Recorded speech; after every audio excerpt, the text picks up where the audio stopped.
Hello students, জ্ঞানজ্যোতি coaching centre পক্ষ থেকে তোমাদের আরেকবার স্বাগত জানাই।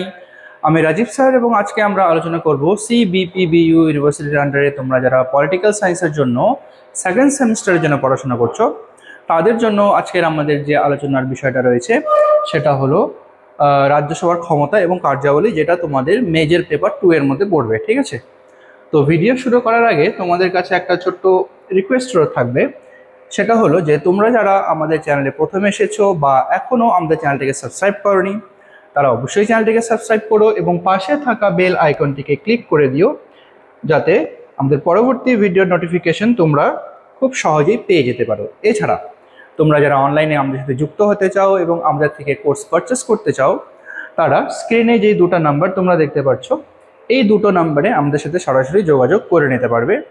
অনলাইনে যেই সমস্ত সুযোগ সুবিধাগুলো আমরা তোমাদের জন্য রেখেছি তোমরা আমাদের এখান থেকে পেয়ে যাবে live classes, recorded classes, high quality notes এবং 100% কমন সাজেশন। এছাড়া মেজর স্টুডেন্টদের জন্য পুরো সেমিস্টারের সমস্ত সাবজেক্টের কোর্স ফ্রি আমরা রেখেছি তোমাদের জন্য শুধুমাত্র 1199 এবং মাইনর স্টুডেন্টদের জন্য সেটা রাখা হয়েছে পুরো সেমিস্টারের কোর্স ফ্রি শুধুমাত্র 699।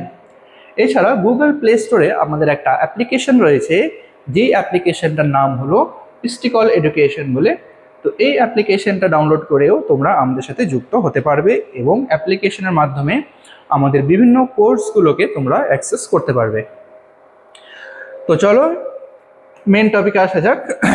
দেখো কি রয়েছে, যে রাজ্যসভার ক্ষমতা কি কি রয়েছে এবং তার কি কি কাজ করে থাকে রাজ্যসভা। ঠিক আছে, তো প্রথম যে আছে রাজ্যসভার কার্যাবলীর মধ্যে প্রথম যেই ক্ষমতাটা রয়েছে সেটা হলো আইন প্রণয়ন করা। ঠিক আছে, রাজ্যসভার ক্ষমতার মধ্যে প্রথম যে ক্ষমতাটা থাকে তার কাছে বা কাজ করে থাকে সেটা হলো আইন প্রণয়ন। পার্লামেন্টের সাধারণ বিল পাশের ব্যাপারে রাজ্যসভার প্রধানমন্ত্রী প্রয়োজনীয় ক্ষমতা রয়েছে। ঠিক আছে, সাধারণ বিল পাশের যে ব্যাপারগুলো রয়েছে এই বিল পাশের ব্যাপারে কিন্তু রাজ্যসভার ক্ষমতা রয়েছে। রাজ্যসভা যে কোনো সাধারণ বিল উত্থাপন করতে পারে, যে কোনো ধরনের বিল বলো সেটা কিন্তু রাজ্যসভার কাছে উত্থাপন করার ক্ষমতা রয়েছে। রাজ্যসভার অনুমোদন ছাড়া কোনো সাধারণ বিল পার্লামেন্টে পাস হয় না। ঠিক আছে, যে কোনো বিল হোক না কেন, সাধারণ বিল যতক্ষণ না পর্যন্ত রাজ্যসভা সেই বিলে অনুমোদন দেবে ততক্ষণ পর্যন্ত কিন্তু সেই বিলটা পার্লামেন্টে পাস হবে না। কোনো বিল নিয়ে রাজ্যসভা এবং লোকসভার মতবিরোধ দেখা দিলে রাষ্ট্রপতি উভয় কক্ষে যৌথ অধিবেশন আহ্বান করে থাকেন। ঠিক আছে, এবার কোনো বিল ধরো সাধারণ বিল নিয়ে যদি রাজ্যসভা এবং লোকসভার মধ্যে যদি মত পার্থক্য দেখা দেয় তাহলে সেক্ষেত্রে কি করা হয়, সেক্ষেত্রে উভয় কক্ষের মধ্যে একটা যৌথ অধিবেশন বসানো হয় এবং তারপরেই সেই বিলের ব্যাপারে একটা সিদ্ধান্ত নেওয়া হয়। অর্থ বিলের ব্যাপারে রাজ্যসভার প্রকৃত কোনো ক্ষমতা নেই, শুধুমাত্র সাধারণ বিলের ব্যাপারে রাজ্যসভার কাছে ক্ষমতা রয়েছে, কিন্তু অর্থ বিলের ক্ষেত্রে রাজ্যসভার প্রকৃত সেরকম কোনো ক্ষমতা নেই। কোনো অর্থ বিল প্রত্যাখ্যান করা বা সংশোধন করার ক্ষমতা রাজ্যসভার নেই, কোনো ধরনের অর্থ বিলকে প্রত্যাখ্যান করারও ক্ষমতা নেই এবং সেই বিলটিকে যদি রাজ্যসভা যদি সংশোধন করতে চায় তাহলে সেই ক্ষমতাটা কিন্তু রাজ্যসভার কাছে নেই। ঠিক আছে, রাজ্যসভায় অর্থ বিল পাঠানো হয় শুধুমাত্র অনুমোদনের জন্য, শুধুমাত্র তাদের অনুমোদনের জন্য রাজ্যসভায় সেই অর্থ বিলটাকে পাঠানো হয়, কিন্তু অর্থ বিলের কোনো ধরনের সংশোধন করার ক্ষমতা রাজ্যসভার কাছে নেই। রাজ্যসভাকে অর্থ বিল সম্পর্কে 14 দিনের মধ্যে তার মতামত জানাতে হয়। শুধুমাত্র রাজ্যসভার কাছে ক্ষমতাটা থাকবে যে সে 14 দিনের পর্যন্ত সেই বিলটিকে আটকে রাখতে পারবে, কিন্তু 14 দিনের মধ্যেই তাকে অনুমোদন দিতেই হবে। ঠিক আছে, যদি অনুমোদন না দেয় তাহলে তারা ভেবে নেবে যে রাজ্যে সেই বিলটা তারা পাস করে ফেলেছে। আচ্ছা, এটা হলো প্রথম ক্ষমতা, যেটা হচ্ছে আইন প্রণয়নের মধ্যে পড়ে। তারপরে যেটা রয়েছে সংবিধান সংশোধন। ঠিক আছে, সংবিধান সংশোধনে রাজ্যসভার কি কি ভূমিকা রয়েছে বা কি কি ক্ষমতা রয়েছে, দেখো যে রাজ্যসভার হাতে সংবিধান সংশোধনের ক্ষমতাও রয়েছে। ঠিক আছে, সংবিধান সংশোধন করার ক্ষমতা কিন্তু রাজ্যসভার কাছে রয়েছে, তবে এই ক্ষমতা রাজ্যসভার যৌথভাবে লোকসভার সঙ্গে ভোগ করে থাকে। শুধুমাত্র রাজ্যসভা একাই এই ক্ষমতাটা ভোগ করে থাকে না, সেটা হচ্ছে রাজ্যসভা এবং লোকসভা দুটি কক্ষই হলো যৌথভাবে এই ক্ষমতাটা ভোগ করে থাকে। প্রসঙ্গত উল্লেখ্য যে 44তম সংবিধান সংশোধনী বিলের 5টি ধারা রাজ্যসভার অনুমতির অভাবে বাতিল হয়ে যায়। ঠিক আছে, তো সংবিধান সংশোধনের ক্ষেত্রেও কিন্তু রাজ্যসভার কাছে ক্ষমতা রয়েছে। আচ্ছা, এবার নেক্সট ক্ষমতাটা রয়েছে নির্বাচন এবং অপসারণের ব্যাপারে। যে কোনো সদস্যকে নির্বাচনের ক্ষেত্রে বা তাকে অপসারণের ক্ষেত্রে যে সমস্ত ক্ষমতাগুলো রয়েছে সেটা কিন্তু রাজ্যসভার কাছে দেয়া হয়েছে। রাষ্ট্রপতি নির্বাচন এবং পদচ্যুতির বিষয়ে এবং রাষ্ট্রপতি নির্বাচনের ক্ষেত্রে রাজ্যসভার সাংবিধানিক ক্ষমতা রয়েছে। ঠিক আছে, ভারতের রাষ্ট্রপতি নির্বাচন এবং কি তার পদচ্যুতির ব্যাপারে কিন্তু রাজ্যসভার কাছে ক্ষমতা দেয়া হয়েছে সাংবিধানিকভাবে। এই ক্ষমতা রাজ্যসভা যৌথভাবে লোকসভার সঙ্গে ভোগ করে থাকেন। তো এই ক্ষমতাটাও ঠিক একইভাবে রাজ্যসভা এবং লোকসভা দুই সভাই একই যৌথভাবে ক্ষমতাটাকে ভোগ করে থাকে। তবে উপরাষ্ট্রপতির পদচ্যুতি সংক্রান্ত প্রস্তাব উত্থাপনের বিষয়ে রাজ্যসভা একক ক্ষমতার অধিকারী।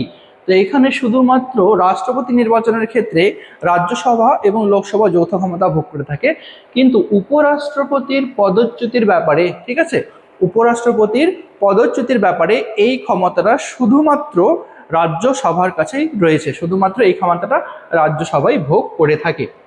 এছাড়া সুপ্রিম কোর্ট এবং হাইকোর্টের বিচারপতি, মুখ্য নির্বাচন কমিশনার, নিয়ন্ত্রক এবং মহাগণনা পরীক্ষক প্রমুখ পদধারীদের যে অপসারণের ক্ষেত্রে রাজ্যসভার প্রয়োজনীয় ক্ষমতা রয়েছে, তাদের পদের যে অপসারণের ক্ষেত্রে রাজ্যসভা কিন্তু এই বিষয়ে ক্ষমতা ভোগ করে থাকে। ঠিক আছে, আচ্ছা, তার পরবর্তী যে ক্ষমতাটা রয়েছে সেটা হলো রাজ্য তালিকায় আইন প্রণয়নের প্রস্তাব যদি উত্থাপন করতে হয় তাহলে কি আছে দেখো, রাজ্যসভায় উপস্থিত এবং ভোটদানকারী সদস্যদের 2/3 যদি প্রস্তাব গ্রহণ করে যে জাতীয় স্বার্থে রাজ্য তালিকার কোনো বিষয়ে পার্লামেন্টের আইন প্রণয়ন করা প্রয়োজন, তাহলে পার্লামেন্ট সেই বিষয়ে আইন প্রণয়ন করতে পারে। তো এক্ষেত্রে কি হবে, এক্ষেত্রে রাজ্যসভার যত সদস্য রয়েছে সেই সদস্য সংখ্যার 2/3 সমর্থনের এখানে প্রয়োজন কিন্তু হয়ে থাকে। ঠিক আছে, আচ্ছা, তারপরে রয়েছে সর্বভারতীয় কর্তৃত্ব গঠনের প্রস্তাব উত্থাপন। এখানে কি দেখো, রাজ্যসভায় উপস্থিত এবং ভোটদানকারী সদস্যদের 2/3 সমর্থনে যদি এরূপ প্রস্তাব গ্রহণ করে যে জাতীয় স্বার্থে পার্লামেন্টের এক বা একাধিক সর্বভারতীয় কর্তৃক বা অল ইন্ডিয়ান সার্ভিস গঠন করা দরকার, তাহলে পার্লামেন্ট সেই বিষয়ে আইন প্রণয়ন করতে পারে। ঠিক আছে, এখানেও বলা হয়েছে যে সর্বভারতীয় যে রাজ্যসভায় উপস্থিত যতগুলো ভোট দানকারী সদস্য রয়েছে তাদের 2/3 সদস্যের যদি সমর্থন থাকে তাহলে সেই বিষয়ে অল ইন্ডিয়া সার্ভিস গঠনের যদি দরকার পড়ে থাকে তাহলে সেক্ষেত্রে কিন্তু পার্লামেন্ট এখানে গুরুত্বপূর্ণ ভূমিকা পালন করে থাকে বা তার কাছে এই ক্ষমতাটা রয়েছে। আচ্ছা, অন্যান্য ক্ষমতার মধ্যে কি রয়েছে দেখো, বিশেষ সেরকম কিছু নেই। বলছে আরও যেই সমস্ত বিষয়ে রাজ্যসভা ক্ষমতা ভোগ করে সেগুলি হলো রাষ্ট্রপতি কর্তৃক ঘোষিত জরুরি অবস্থার অনুমোদন। রাষ্ট্রপতি কর্তৃক 3 ধরনের জরুরি অবস্থার অনুমোদনের জন্য যে ক্ষমতাটা, এটা হলো আমাদের রাজ্যসভা কিন্তু ভোগ করে থাকে। অঙ্গরাজ্যের নাম এবং সীমানা পরিবর্তন, অঙ্গরাজ্যের নতুন নাম যদি নির্ধারণ করতে হয় বা অঙ্গরাজ্যের যদি সীমানা পরিবর্তনের দরকার পড়তে হয় তাহলে সেক্ষেত্রে রাজ্যসভার কাছে ক্ষমতা রয়েছে।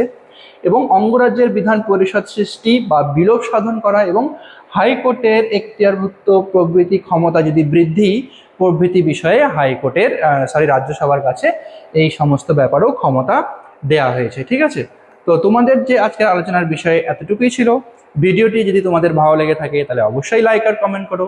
দেখা হবে পরবর্তী ভিডিওতে নতুন কোনো টপিক নিয়ে। ততক্ষণ পর্যন্ত ভালো থেকো, সুস্থ থেকো।